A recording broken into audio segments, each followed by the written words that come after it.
آئے ہیں وہ آپ کے ساتھ تفصیل بیان کریں گے۔ میں جو بات کرنا چاہتا ہوں ذرا اس کی طرف توجہ کریں۔ اللہ تعالیٰ نے پوری انسانیت کی رشد و ہدایت کے لیے، انسان کو سیدھے راستے پر چلانے کے لیے، گمراہی سے نکال کر روشنی کی طرف لانے کے لیے بے شمار کتابیں نازل کی ہیں، جن میں 4 معروف ہیں: تورات، انجیل، زبور اور اللہ کی پاک کتاب قرآن مجید۔ باقی 3 کتابیں ان میں تحریف، تبدیل، غلطیاں، رد و بدل ہو چکا ہے۔ آج من آن ویسے کتابیں موجود نہیں ہیں جیسے اللہ نے نازل کی ہیں، لیکن ایک واحد کتاب جسے اللہ کی مبارک کلام کتاب اللہ قرآن مجید کہا جاتا ہے، یہ ایک واحد کتاب ہے جو من و ان، جیسے جبریل علیہ الصلاۃ والسلام لے کر کے آئے، نبی علیہ الصلاۃ والسلام نے پڑھا، صحابہ کو پڑھایا، صحابہ نے تابعین کو، تبع تابعین کو، اور ویسے ہم تک پہنچا، بالکل لفظ بلفظ آج محفوظ ہے۔ یہ قرآن کا ایک اعزاز اور معجزہ ہے۔ اور کیوں؟ وجہ کیونکہ اس قرآن کی حفاظت کا ذمہ ایک اللہ کی ذات نے لیا ہے۔ انا نحن نزلنا الذکر وانا لہ لحافظون۔ اللہ کہتے ہیں اس قرآن کو ہم نے نازل کیا اور ہم اس کی حفاظت کریں گے۔ اور حفاظت کیسے کریں گے؟ اللہ ہمارا محتاج نہیں ہے، ہمارا نہیں محتاج، وہ چاہے تو اللہ تعالیٰ حفاظت کرنے پہ آ جائے تو آپ بلوں سے بھی حفاظت کروا سکتا ہے، لیکن حفاظت کن کے ذریعے کی؟ سب سے پہلے صحابہ کی جماعت ہے۔ واہ میں قربان جاؤں صحابہ پر کہ جن کی قربانیوں کی وجہ سے آج یہ قرآن محفوظ ہے، قرآن کے الفاظ ہم تک محفوظ ہیں۔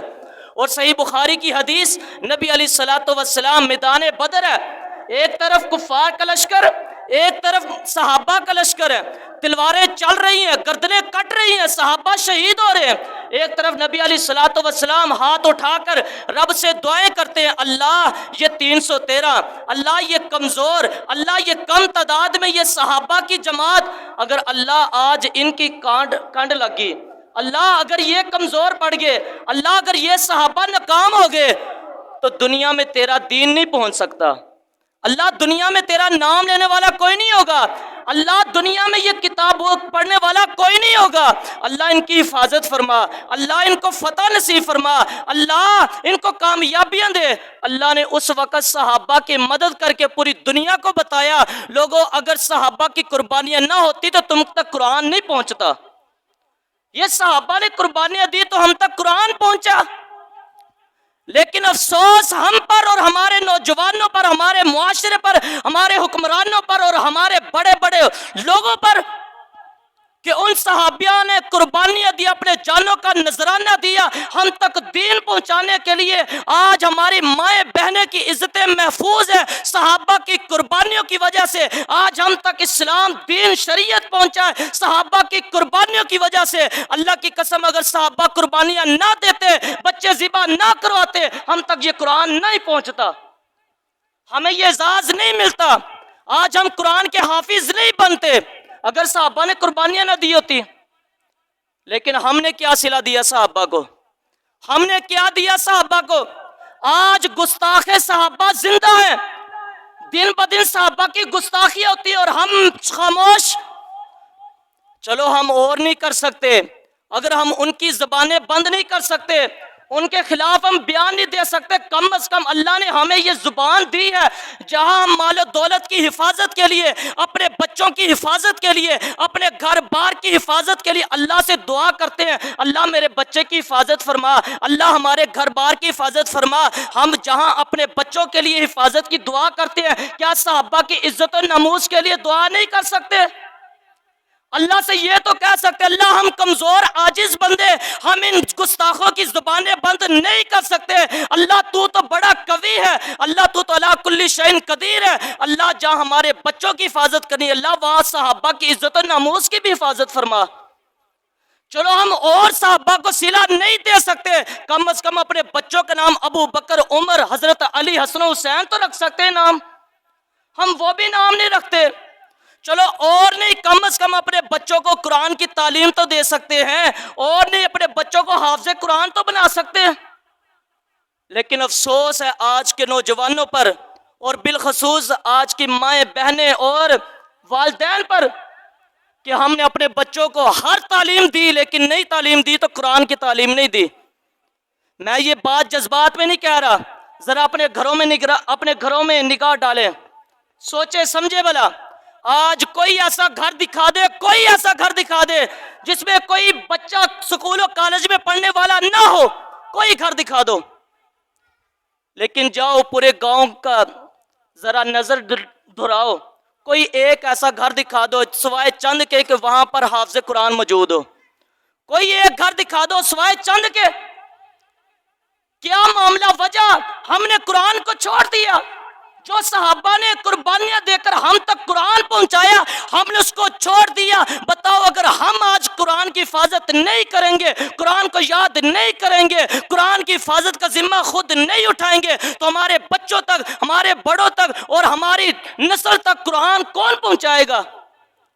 اللہ تو پہنچا سکتا ہے، لیکن یہ ہمارے لیے بڑی اعزاز کی بات ہوگی کہ اللہ اگر ہمارے ذریعے قرآن کی حفاظت کر لے، ہمارے ذریعے اگر اللہ اس قرآن کی حفاظت کرا لے تو ہمارے لیے بہت اعزاز کی بات ہے۔ کاش میں اپنے بچوں کو، اپنی نوجوان بہن اور بیٹیوں کو اور اپنے والدین کو بتا سکتا، اللہ مجھے کوئی ایسے الفاظ دے دے کہ میں اپنے بچوں کو بتا دوں کہ حافظ قرآن کی اللہ نے کیا عزت رکھی ہے، کیا مقام رکھا، کیا شان رکھی ہے۔ اور اس سے بڑی کیا شان ہوگی، اس سے بڑا اور کیا مقام ہوگا؟ میں فخر نہیں کر رہا، میں صرف آپ کو ایک ترغیب دلانے کے لیے، اپنے بچوں کو رغبت دلانے کے لیے بات کرنے لگا ہوں۔ میں یہاں پر کھڑا ہوں، آپ میرے قدموں میں بیٹھے ہیں تو کس وجہ سے بیٹھے ہیں؟ مجھ میں ایسی خوبی کیا تھی؟ میرے پاس کیا مال و دولت ہے؟ کیا میں بڑے بڑے بنگلات اور محلات کا مالک ہوں؟ اللہ کی قسم میرے پاس کچھ نہیں ہے، صرف یہ ایک اللہ کی خاص رحمت ہے۔ اللہ نے مجھے قرآن کی تعلیم دی ہے۔ آج بڑے بڑے بزرگ بھی اور بڑی بڑی داڑیاں والے جن کا احترام کرنا میرے لیے ضروری ہے، لیکن آج وہ بھی میرے قدموں میں بیٹھے ہوئے ہیں۔ وجہ، معاملہ کیا؟ یہ سب عزت، یہ سب مقام، یہ سب رفعت اللہ نے اس قرآن کی وجہ سے دی ہے۔ میں صرف ترغیب دلانے کے لیے آپ کو بات کرنے لگا ہوں۔ اللہ کی قسم ان پیسوں میں کوئی وقت نہیں ہے، ان مال و دولت بڑے بڑے بنگلات اور محلات میں کوئی عزت نہیں ہے۔ عزت صرف اللہ کی پاک کتاب میں ہے۔ میں تراویح پڑھانے کے لیے گیا، میں جس جگہ پر تراویح پڑھا تھا، اللہ کی قسم وہ ایک بڑی مل تھی، بہت بڑی مل، اور اس کا جو مالک ہے وہ بڑے بڑے 10-12 ملیں اس کی اور زیادہ ہے، اور اس کے علاوہ اور بھی بے شمار اس کے کاروبار ہیں۔ بڑے بڑے بندے اور بڑے بڑے ایم پی وزیر مملکت جیسے لوگ اس کے سامنے جھک کر کے سلام کرتے ہیں، لیکن اللہ کی قسم جب وہ مالک اس مل میں آتا جہاں میں قرآن کو سناتا تھا، اللہ کی قسم میرے پاس آ کر کے مجھ سے جھک کر کے سلام کرتا، مجھ سے کہتا افسر دعا کرو۔ یہ اتنی عزت کس نے دی؟ کس نے مقام دیا؟ کس نے؟ یہ صرف ایک اللہ کی واحد کتاب نے۔ بزرگوں، نوجوانوں، اللہ کی قسم آج ہمارے پاس وقت ہے، اپنے بچوں کو مسجد کی طرف رخ کروا دو، اپنے بچوں کو مدارس میں بھیج دو، اپنے بچوں کو کالج یونیورسٹیوں میں بھیجنا ٹھیک ہے، ضروری ہے، یہ ہماری ضرورت ہے، لیکن یاد رکھو قرآن کی تعلیم حاصل کرنا یہ ہم پر فرض ہے۔ اگر ڈاکٹر نہیں ہے تو اس میں ہمارا نقصان ہے۔ ڈاکٹر ایک ہمارے لیے ضرورت ہے، ڈاکٹر بنانا ضرورت ہے، لیکن قرآن کی تعلیم اور قرآن کو پڑھنا اور پڑھانا یہ ضرورت سے بھی بڑھ کر ہم پر فرض ہے۔ اس لیے اللہ سے دعا کرتا ہوں، اللہ ہم سب کو ہر گھر میں اور ہر جگہ پر اتنے حافظ پیدا کر، اللہ کے لوگ مثالیں دے کہ فلاں علاقے میں اتنے حافظ ہیں، فلاں علاقے میں اتنے حافظ میں۔ اللہ ہمارے ماؤں بہنوں بزرگوں کے ذہن میں ایسی کوئی چیز پیدا کر، اور ایسی ان کے ذہن میں ایسا کوئی مقام اور مرتبہ اور ایسی عزت ان کے ذہن میں ڈال دے کہ ہر بچہ اور ہر ایک نوجوان مدارس پر رخ کر لے۔ اللہ سے دعا اللہ ہم سب کو عمل کرنے کی توفیق عطا فرمائے۔